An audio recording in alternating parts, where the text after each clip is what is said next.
నమస్తే, welcome to it's show TV. నేను మీ సాయి. ముషీరాబాద్ బాపూజీ నగర్లో దారుణమైన ఘటన చోటు చేసుకుంది.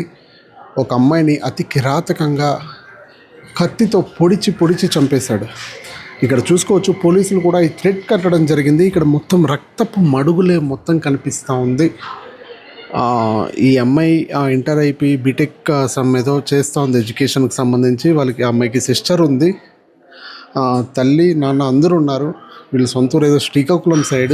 అక్కడ నుంచి వచ్చి ఇక్కడ 8-9 ఏళ్ళుగా బతుకుతూ ఉన్నారు. ఇక్కడ ఆ పిల్లల్ని చదివించుకుంటా కన్న తల్లిదండ్రులు కష్టపడతా చదివించుకుంటూ ఉన్నారు. ఇదంతా బాగానే ఉంది. సో పెళ్ళి పెట్టుకున్నట్లుగా తెలుస్తోంది. విజయవాడ ఫ్యామిలీ అందరూ విజయవాడ వెళ్ళారు వీళ్ళు. So 3 days back I think వాళ్ళు చెప్పే సమాచారం ప్రకారం 3 రోజుల కిందట విజయవాడ 3 రోజుల కిందట విజయవాడ వెళ్ళి దర్శనం చేసుకుని వచ్చినట్లు చెప్తా ఉన్నారు పక్కన స్థానికులు. నిన్న రాత్రే వచ్చినట్లు క్లియర్గా చెప్పారు. అంటే నిన్న రాత్రి వచ్చి బాగానే ఉన్నారు. తల్లి ఏదైతే తల్లి ఉందో ఆ తల్లి పక్కనింటి ఆవిడ ప్రసాదం, గుడికి వెళ్ళి ప్రసాదం తెచ్చారంట. ప్రసాదం తెచ్చి చుట్టుపక్కల జనాలకు పంచడానికి కూడా వెళ్ళడం జరిగింది. ఆ సమయంలోనే ఎవరైతే పెళ్లి చేసుకోబోతున్నాడో అమ్మాయికి సంబంధించిన అబ్బాయి ఇంట్లోకి వచ్చి అమ్మాయి ఫోన్ పీక్కొని సోఫాలో కూర్చొని ఫోన్ చూస్తూ ఉన్నాడంట. సో ఫోన్ చూస్తూ అమ్మాయికి ఈ అబ్బాయికి మధ్య ఏదో గొడవ జరిగింది. సో వెంటనే గొడవ జరిగే సమయంలోనే తల్లి లేదు ఇంట్లో. అక్క, చెల్లి, ఈ అబ్బాయి ముగ్గురే ఉన్నారు. గొడవ జరిగిన సమయంలో వీళ్ళిద్దరూ అరుచుకున్నారు. చిన్న పిల్లకి చాలా భయం వేసి వెంటనే బయట వచ్చి నిలబడుకునింది. వాడేమో కత్తి ఎక్కడి నుంచి తెచ్చాడేమో కానీ వెనక నుండి ఒక్కసారిగా అరుచుకొని వెనక నుంచి అట్లే కత్తి ఎత్తుకొని ఇక్కడ పొడిచేశాడు. ఇక్కడ ఈ భాగంలో ఆ కత్తి తీసుకొని పొడిచేశాడు.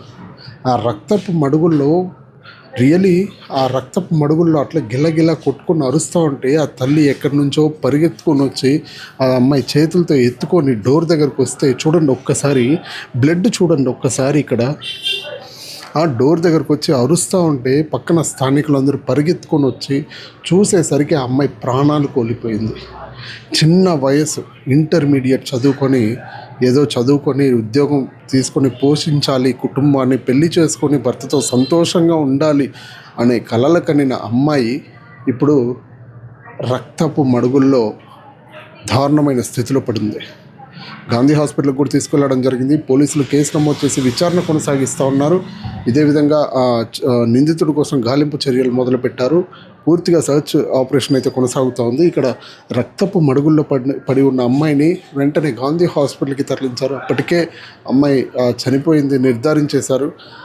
వాళ్ళ చెల్లి, తల్లి అందరూ బోరున ఏడుస్తూ ఉన్నారు, గుండెలు బాదుకుంటున్నారు. చిన్న వయసులో బిడ్డ చనిపోవడం ఏంటి, ఊరు వచ్చి చదువుకుంటే బిడ్డని చంపుకోవడం ఏంటి అని కూడా రోధిస్తూ ఉన్నారు.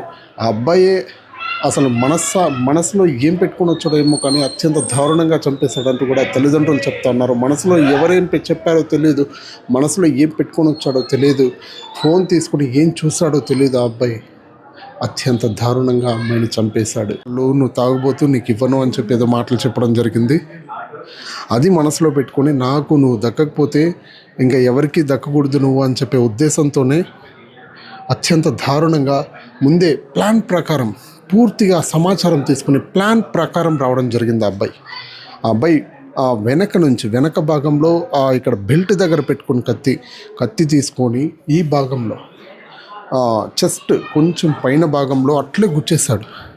అమ్మాయి ఏం చేయాలో తెలియక వెంటనే ఇంకా అరుపులు మొదలుపెట్టింది. ఒక్కసారి ఇక్కడ ఇల్లు చూసుకోవచ్చు, ఆ పైన స్థానికులు ఉన్నారు, అలానే కింద పోర్షన్లో వీళ్ళు ఉంటారు. సో ఇప్పుడు పూర్తిగా లాక్ వేసిన పరిస్థితి. ఒక్కసారి ఆ కిటికీలో నుంచి కూడా చూసాం కానీ ఎవరు కనిపించట్లేదు. అక్కడ ఫ్యాన్స్, లైట్స్ అన్నీ ఆన్లో ఉన్నాయి కానీ ఎవరు కనిపించట్లేదు. కానీ చాలా బాధాకరం. ఈ చిన్న వయసులోనే ప్రేమ, వివాహం అంటూ చాలామంది ప్రాణాలు కోల్పోతూ ఉన్నారు. ఇక్కడ చూసుకోవచ్చు 174 అని కూడా రాస్తున్నారు ఫ్లాట్ నెంబరు. సో ఇది బాపూజీ నగర్లోనికి సంబంధించిన గల్లీగా ఇది తెలుస్తూ ఉంది. చుట్టుపక్కల వాళ్ళు కూడా వాడు పారిపోయేటప్పుడు మేము చూసామంటున్నారు కానీ అంటే వాడు చంపేసి ఉంటాడు అని చెప్పి మాకు తెలియదు. ఏదో పరిగెడుతూ ఉన్నాడని చెప్పి మేము అనుకున్నాం అంతే, కానీ చంపేసి పారిపోతూ ఉన్నాడని తెలిస్తే మేము అక్కడే వెంబడి పట్టుకునే వాళ్ళం అని చెప్పి కూడా స్థానికులు చెప్తా ఉన్నారు. అయితే ఈ తల్లిని వెంటనే గాంధీ హాస్పిటల్కి తరలించారు. ఆల్రెడీ చనిపోయింది ఆ తల్లి. ఇంక ఏం చేయాలో తెలియని సిచ్యువేషన్లో తల్లి ఆ గాంధీ హాస్పిటల్కి తరలించి పోలీసులు కేసు నమోదు చేసుకొని దర్యాప్తు చేస్తూ ఉన్నారు. ఆ అబ్బాయి కోసం గాలిస్తూ ఉన్నారు, వేగవంతం చేశారు. ఆ అబ్బాయిని పట్టుకోవడానికి అన్ని రకాలుగా ప్రయత్నిస్తూ ఉన్నారు, కానీ ఆ అబ్బాయి ఇంకా పరారులో ఉన్నాడు. సో ఈ ఇంట్లోనే వాళ్ళందరూ నివసిస్తా వాళ్ళందరూ కూడా జీవనం సాగించే ఇల్లు. చివరికి అక్క చనిపోయిననే బాధతో చెల్లి దారుణంగా అయ్యో అయ్యో అని గుండెలు బాదుకుంటున్న పరిస్థితి. నా అక్కని తెచ్చివ్వండి అంటున్న పరిస్థితి. నా అక్కని నాకు ఇవ్వండి, మేము ఇక్కడ ఈ ఊర్లో కాకుండా దూరంగా వెళ్ళి చదువుకుంటాము, మాకు ఈ ఊరికి సంబంధం లేదంటూ కూడా ఆ చెల్లి చెప్పి రోధిస్తూ ఉంది. ఏం చెప్పాలో తెలియని సిచ్యువేషన్. పెద్ద కూతురు, పెద్ద దిక్కే లేకుండా పోతే ఇంకా కుటుంబానికి దిక్కెవరు? చిన్నపిల్లల్లా ఉన్నారు చూస్తూ ఉంటే. ఇంకా తల్లి ఒకటే, ఏం చేయాలి? పిల్లలు బాధ చూసి తట్టుకోలేక పిల్ల కన్న బిడ్డ ఆ స్థితిలో చూసి తల్లి కూడా ఇంట్లోనే ఉంది చంపేటప్పుడు. ఎంత దారుణం అంటే, తల్లి ముందే బిడ్డని చంపేయడం అంటే ఆ తల్లి కడుపు కోత అంతా ఇంత కాదు, అత్యంత దారుణం అది. పోలీసులు కూడా మొత్తం విచారిస్తూ ఉన్నారు. ఆల్రెడీ గాంధీ హాస్పిటల్కి కూడా తరలించడం జరిగింది. ప్రస్తుతం ఇది పరిస్థితి.